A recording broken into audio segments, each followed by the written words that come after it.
Creating an object in Autodesk Fusion 360, a 3D modeling and CAD software involves the following steps. Launch Fusion 360. Open the software and log into your Autodesk account if prompted. Select a workspace. Choose the workspace that suits your project, such as model, sculpt, or patch. Create a new design. Start a new design by clicking New Design and give it a name. Choose a sketch plane. Select a plane to sketch your object. Click on Create Sketch in the toolbar. Sketch the object. Use sketching tools to create the 2D profile of your object on the selected plane.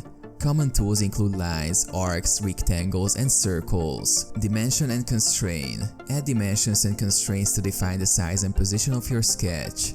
Exit sketch mode. When your 2D sketch is complete, exit sketch mode by clicking Finish Sketch. Extrude or revolve.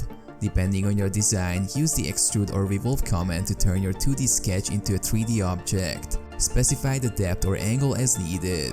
Modify and sculpt. Use various modeling tools like fillets, chamfers, and sculpting brushes to refine the object's shape. Add details. Add any necessary details, features, or text to your object. Apply materials and textures. Assign materials and textures to your object to enhance its appearance.